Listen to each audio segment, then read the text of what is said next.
Bem, primeiramente eu queria agradecer a oportunidade de estar aqui participando da Assembleia de vocês. Para quem não me conhece, sou Fábio Melo, eu sou diretor do Sindicato Litoral Paulista, trabalho na Termoelétrica Eusébio Rocha e eu estou sempre na luta com os companheiros aí, caminhoneiros. Para quem não sabe, eu não caí de paraquedas aqui não. Em 2018, quando teve a greve dos caminhoneiros, a gente ia nos piquetes explicando justamente uma decisão, uma escolha que foi feita à época. Até então a gente nunca tinha visto uma greve dos caminhoneiros, ou então a gente ter problemas com o preço do óleo diesel. Né? Por que começou isso aí? Porque, infelizmente, e aí justificando inclusive a fala do companheiro Romero, nós temos que defender os interesses da população brasileira, dos trabalhadores brasileiros. E à época, o Michel Temer e Pedro Parente mudou a política de preços da Petrobras. Ele introduziu no país o PPI, Política de Paridade de Importação. O que quis dizer aquele momento lá? E eu peço a vocês que não me conhecem, vão olhar os vídeos de 2018. Não muda a minha fala. Ali foi um golpe que toda a população sofreu. Por quê? O Brasil, na época, era o 8º maior produtor de petróleo do mundo, com um custo baixo. Hoje a gente já é o 5º. O custo de produção de petróleo no Brasil hoje é 16,7 dólares. 16, grava esse número. 16,7 dólares é o custo do barril de petróleo. E na época nós já tínhamos um custo baixo.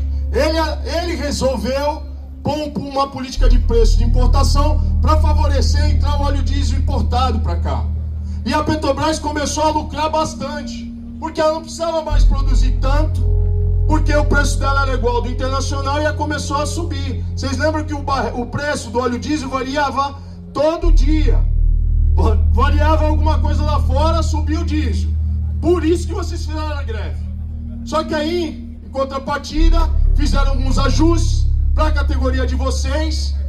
O presidente Bolsonaro, que era candidato à época, prometeu acabar com o PPI. Ele assumiu o governo, não acabou com o PPI. Continuamos pagando preço como se aqui a gente não tivesse uma gota de petróleo. Preço de paridade de importação. E ele fez pior. Vendeu 4 refinarias. Ele vendeu a refinaria da Bahia, Renan, vendeu a Clara Camarão no Rio Grande do Norte, vendeu a Reman em Manaus e a Six no Paraná. Entregou para a iniciativa privada. Aí a Petrobras pode estar com o preço mais baixo aqui, só que os caras lá não tem nada a ver com a Petrobras. Mas ele fez pior. Ele vendeu a BR Distribuidora. E aí, companheiros, acabou tudo. Porque, inclusive, antes da guerra, eu gravei um vídeo em frente ao Bacube. Pode ir lá atrás, lá no meu TikTok, vai ver. Antes da guerra eu estava denunciando que a gente precisava voltar para a distribuição. Porque o preço do combustível na refinaria já estava mais baixo e os caras da distribuição estavam acumulando lucro. Ele comprava barato na refinaria e não repassava a baixa na distribuição. Fiz essa denúncia. Agora, qual o cenário? Tem uma guerra. Infelizmente, né? O Irã está bloqueando o Estreito de Hormuz. E agora tem um déficit de petróleo de 20%. E aí o que acontece? Sobre tudo. E aqui ainda se segurou bastante tempo o preço embaixo. Na refinaria. Mas tem pressão. Pressão de quem? Dos acionistas, né? O cara quer ganhar dinheiro. E aí esse momento aqui, e eu não faço parte da categoria de vocês, é um momento de informação. Informação, para a gente rever as escolhas que foi feito lá atrás. E eu quero dizer aqui para vocês que aqui essa categoria tem como ajudar a população a voltar atrás o que foi feito em relação à Petrobras. Nós temos que voltar à distribuição dos combustíveis. Porque com a Petrobras na distribuição do combustível, ele fazia um amortecimento. E ele fazia o preço justo. Qual é o preço justo? É custo mais lucro, pessoal. Esse é o preço justo. E se o meu custo abaixa, o meu lucro baixa também. Não precisa aumentar, mas acumular lucro. E a distribuição hoje no Brasil está fazendo isso com um cartel que é pela Raízen, Ipiranga e Vibra. Essas três. E não tem mais a Petrobras para puxar o mercado para baixo. E não só é na BR Distribuidora, mas também com o gás de cozinha, que foi vendido a Liquigás. Mano, o que tem a ver com isso agora? Agora é crise.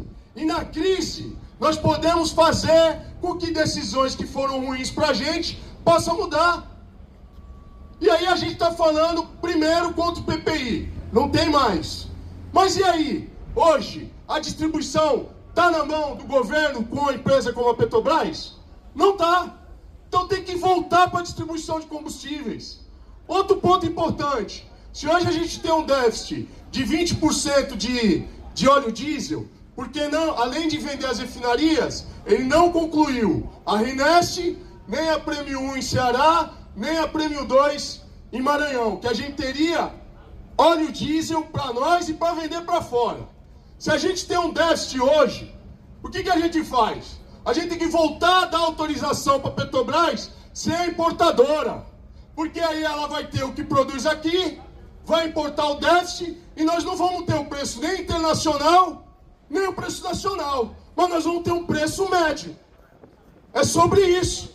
Agora, se a gente deixa tudo na mão da iniciativa privada, nesse setor tão importante, que é o setor energético, se comportando como se o Brasil não produzisse uma gota sequer de petróleo, é como se a gente morasse em Tariri e pagasse o preço da banana como se morasse na Groenlândia, onde não tem. É sobre isso. E as escolhas são feitas por pressão popular.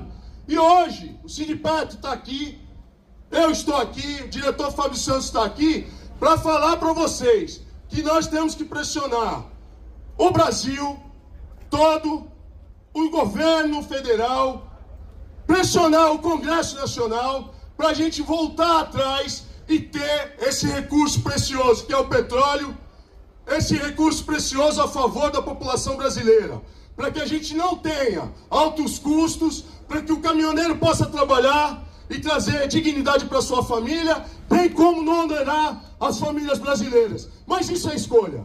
Agora, a pergunta que eu faço é o seguinte: o governo federal já atuou em relação ao imposto federal. Ele está pedindo para os governadores atuarem no ICMS. Isso resolve no problema de guerra. Só que depois, quando a guerra acabar, se não voltar para a distribuição e nós tivermos um problema qualquer de novo, nós vamos estar aqui de novo fazendo um movimento, como foi em 22, que eu fui chamado aqui e eu expliquei sobre a política de paridade de importação, e hoje já acabou. Então agora a gente tem que dar um passo a mais, exigir que a Petrobras volte de novo à distribuição e que ela possa ser de novo a importadora e fazer o preço o mais nacional possível, um preço médio para os brasileiros. Porque se ela exporta petróleo cru, ela vai trocar esse petróleo cru por óleo diesel. E aí vai nacionalizar o preço e nós vamos ter um preço médio aqui. Não é possível o brasileiro pagar um preço internacional como se a gente não produzisse nada aqui. Eram essas minhas palavras. Estou no apoio de vocês. Eu vim aqui para esclarecer. E a decisão de vocês vai ter o nosso apoio. Só que eu acho que é momento de pressionar, dialogar e fazer com que decisões anteriores no passado possam ser revistas para que a gente tenha realmente um país e um Brasil dos brasileiros. Abraço a todos, tamo junto. O que vocês precisarem, eu estou aqui para responder. Valeu, rapaziada. Soberania! Em poucas palavras, ele resumiu aí, né? A gente que está acompanhando o que vem acontecendo no dia a dia, a gente entende. E também a gente